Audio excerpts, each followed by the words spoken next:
All right. How do we get to there? Here's what I want to do. Here's my whole goal. Turn and face up. My whole goal is this. I want my left hip.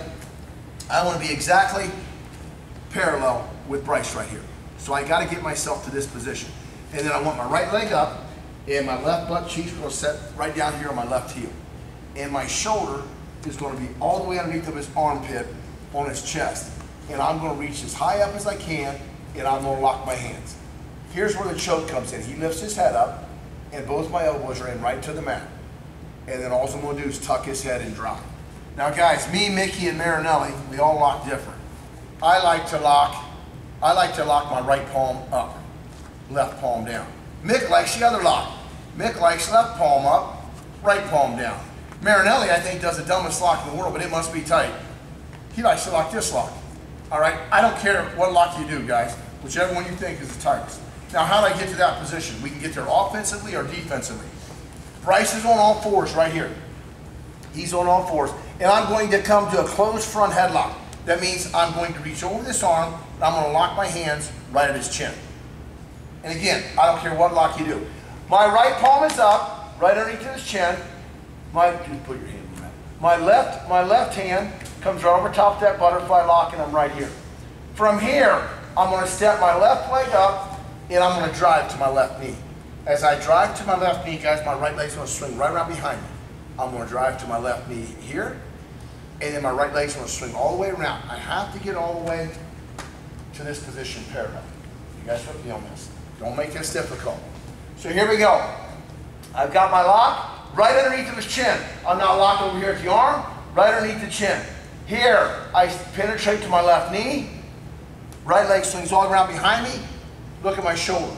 This is where I take my shoulder all the way under, and then I take my lock from his chin, right over top of his head. And then, guys, he's always going to lift his head up. That's when I do the squeeze there, tuck, and drive right into him, and my shoulder's right there in his sternum. Mickey got so good with this move, and Marinelli did too. Aim that way on your stomach. Mickey, state finals his senior year, pins this guy in the state finals. Here's what happened. Mick took the guy down, a returning state runner-up, took him down, cut him, took him down. He was up 4-1 first period. Here, Mick just does this, leans back. He stepped over the leg, guy comes up, Mick reached up, grabbed right here by the chin. Mick acted like he was going to cradle, brought his hand down to here.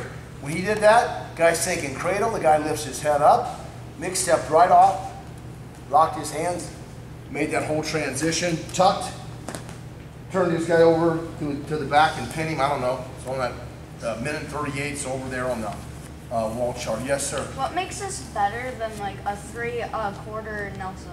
Well, it's a little bit tighter. Oh. All right, 3/4, guys. It's hard for me to get both elbows down on a 3/4. All right, you can do a 3/4. I mean, I saw this move back in the 70s. All right, a 3/4, guys. It's hard to get this right elbow all the way down. My elbow's kind of out, so I'm actually on a 3/4. A lot of times you tuck the guy's head and you actually take his leg and bring it right over top and stack him up that direction. Guys, the reason why they made this move illegal, at least for Graham guys, we were in the state duels, all right? And we were in the state duels, we had a team, I'm not going to mention the team, but I can't.